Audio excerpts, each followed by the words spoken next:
Good evening, my lovelies, and welcome. I'm Lady Creepypasta. Do you have siblings, my lovelies, and are you the eldest of them? If you are, do you remember what it was like before your siblings came? In today's tale from Creepypasta Wiki by mjpack, we reminisce of those times. So let's remember now, shall we? Come now, my dears, lean in closer, and we'll begin.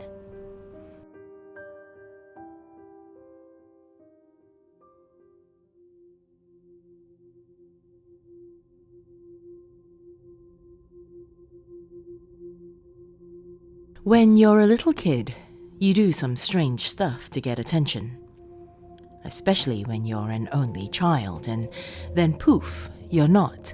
You're getting the little brother or sister pep talk from mom and dad, and everything changes.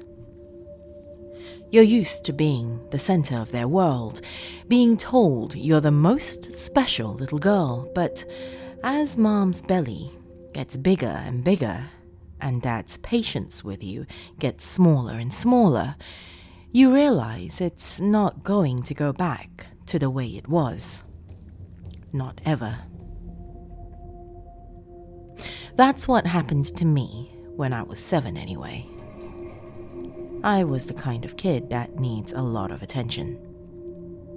I hadn't had to try hard for 7 years. I'd been coasting on my parents' single-minded doting, but pretty soon I noticed some small differences. They were less interested in what I'd done in school that day, more interested in getting ready for my new little brother or sister. I was like an alcoholic without a bottle.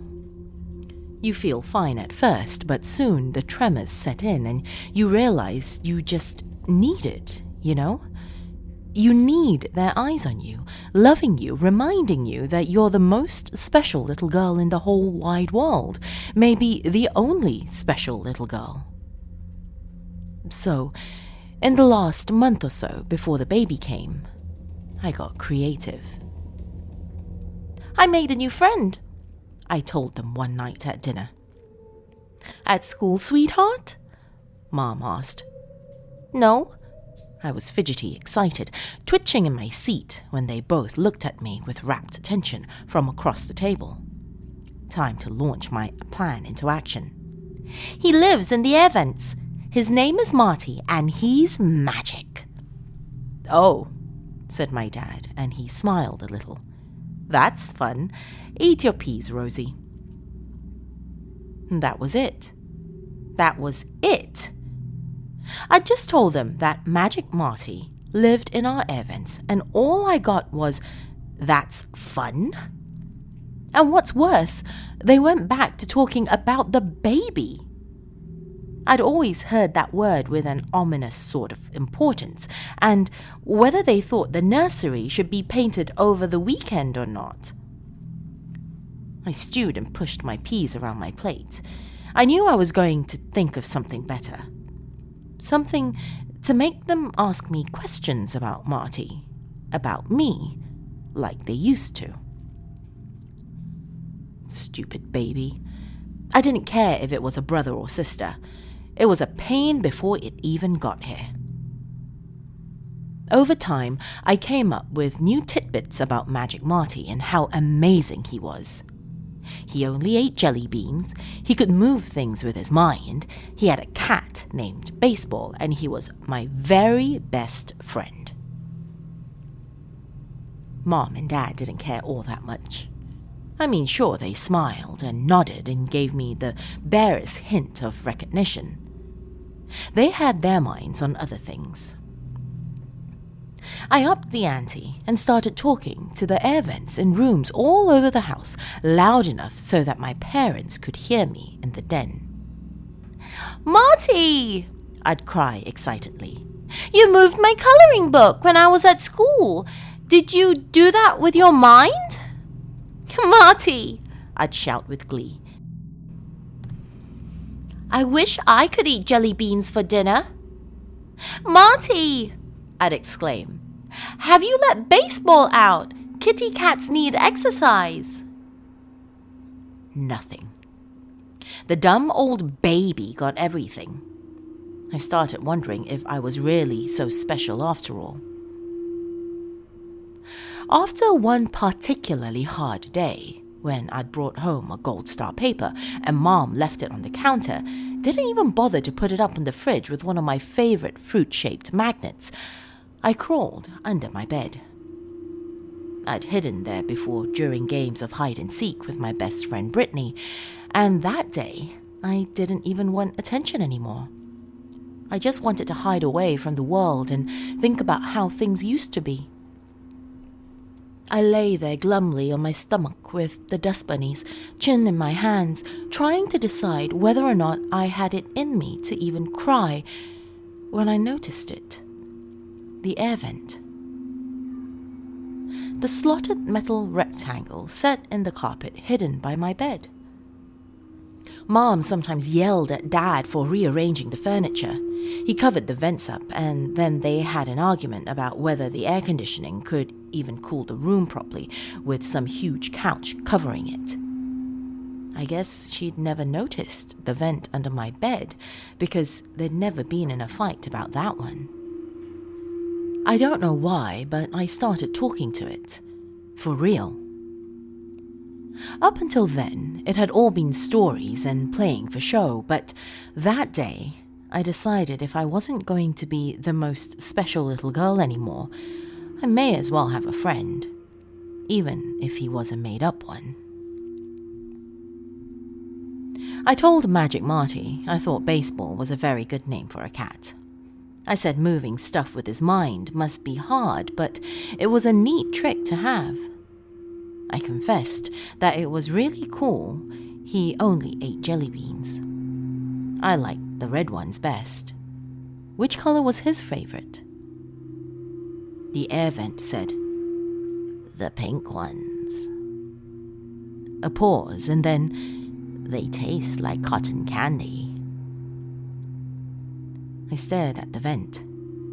I had a hell of an imagination, sure, but even at 7, I knew that voices weren't really supposed to come out of air vents. "Oh," I said, lifting my chin from my hands. I didn't really know what to say, you know? "You're a very nice girl, Rosie." The voice was a man's voice, pleasant and lilting, almost like a song. It was, if I'm being honest. Exactly as I thought Magic Marty should sound. "You're a very nice little girl for talking to me, telling such wonderful stories about my life to your parents. You're a very special little girl." "Wow, thanks," I said, surprised.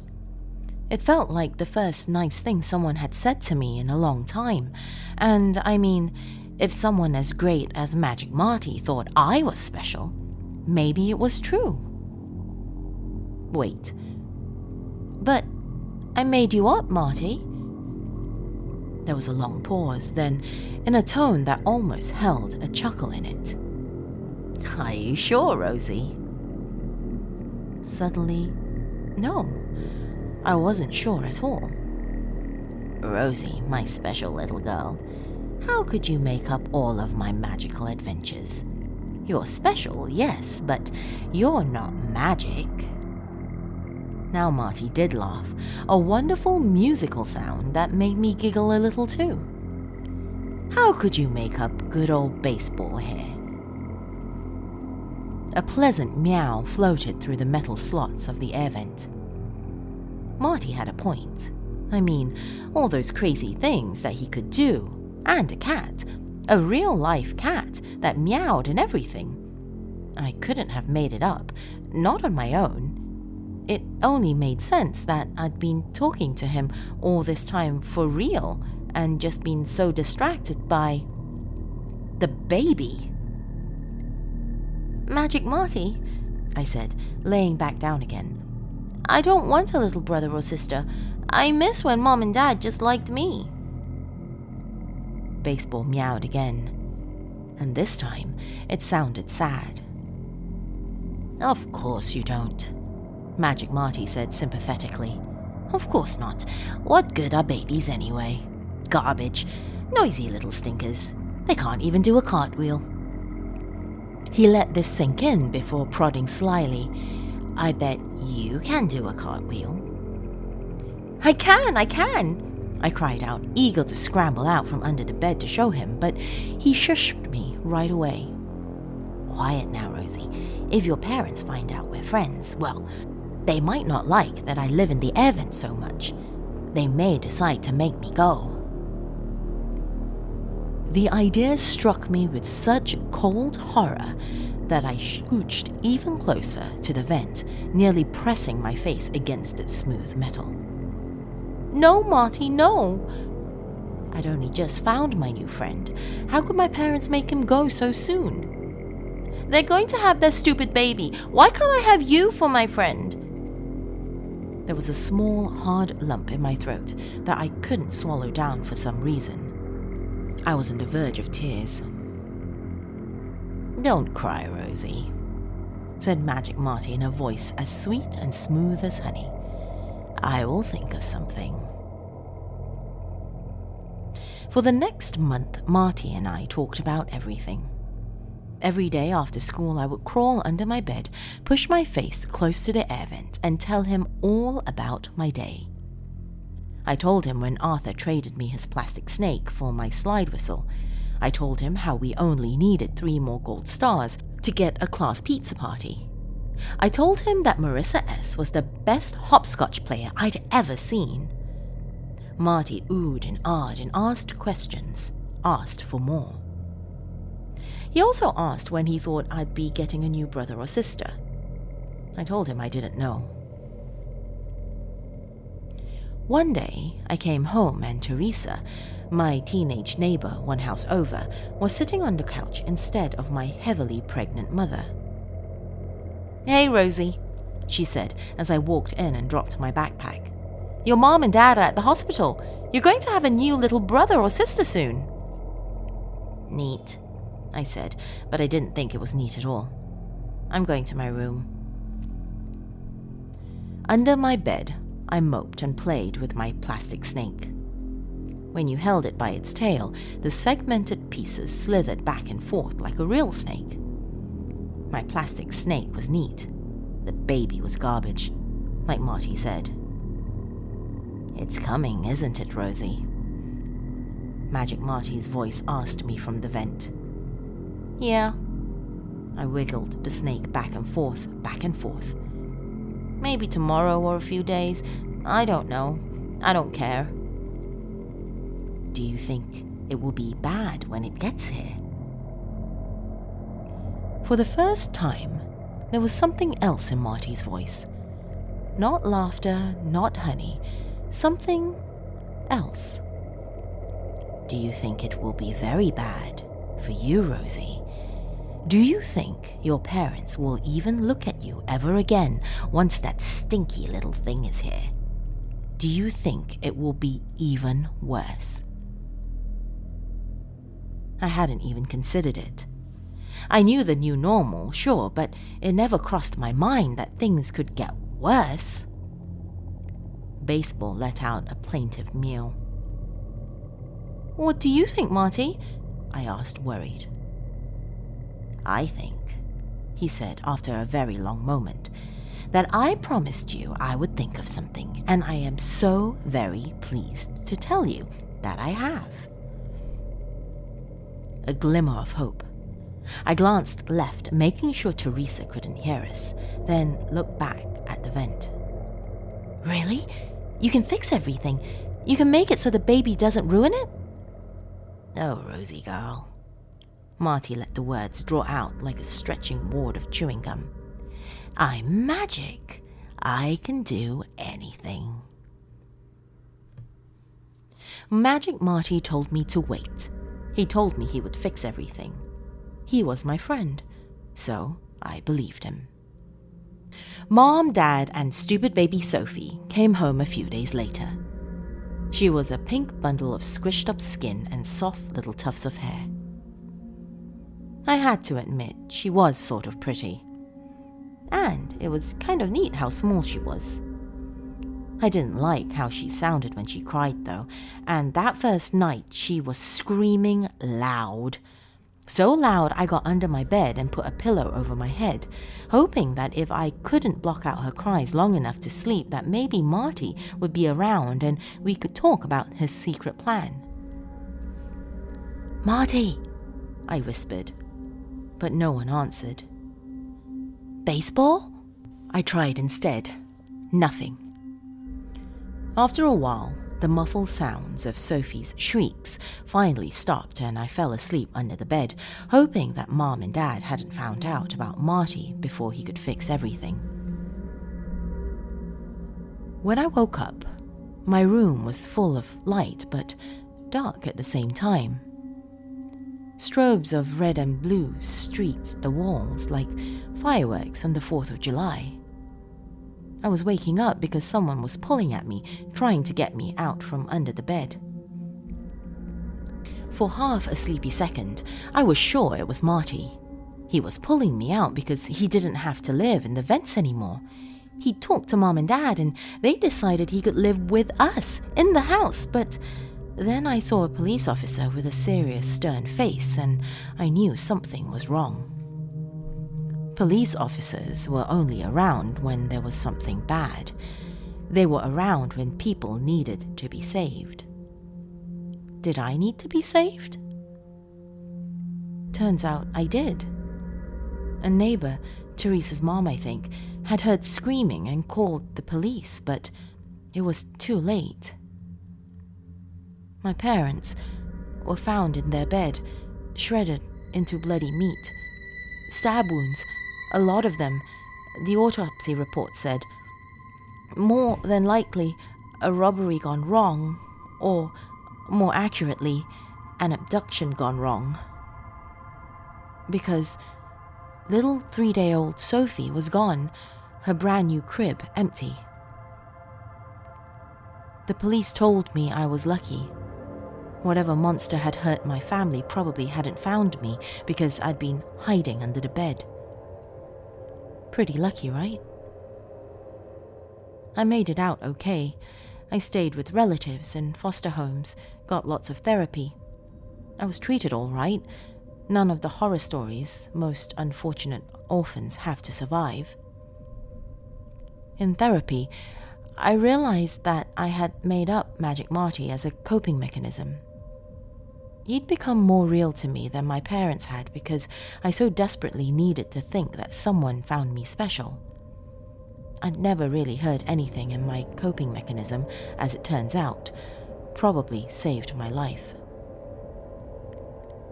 Against all odds, I grew up well-adjusted. Well adjusted enough. Did all those things you're supposed to do. Graduate high school, meet a guy, get married, and 8 months ago, I got pregnant. I've been so excited for so long without a real family of my own, and now all that was going to change. But yesterday, I was setting up my daughter's nursery and I dropped one of her little blankets on the ground. My husband wasn't home, so after a few clumsy attempts, I managed to get down to a knee and pick it up. It was covering an air vent. I felt a cold chill slither through me for no reason at all, but I told myself the same old mantra. Magic Marty wasn't real. Magic Marty was a coping mechanism. Magic Marty was something I made up. And then a voice, as syrupy sweet as dripping honey, said, "It's coming, isn't it, Rosie?" It was like all the strength had gone out of my legs. I wobbled backwards and landed on my ass. Not real. I made him up. "Is it a little girl, Rosie?"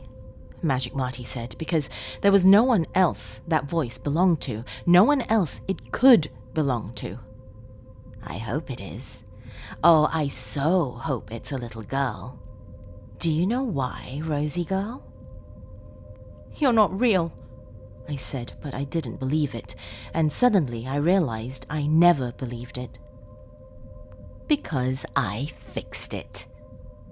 He started laughing then, and then somewhere in the laughter, I thought I could hear the yowl of a feral cat.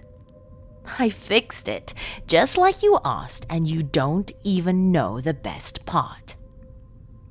I just wanted to feel special. The best part, Marty chuckled, was how she tasted. The last thing I heard before I scrambled to my feet and fled screaming from the house was this. The pink ones taste like cotton candy.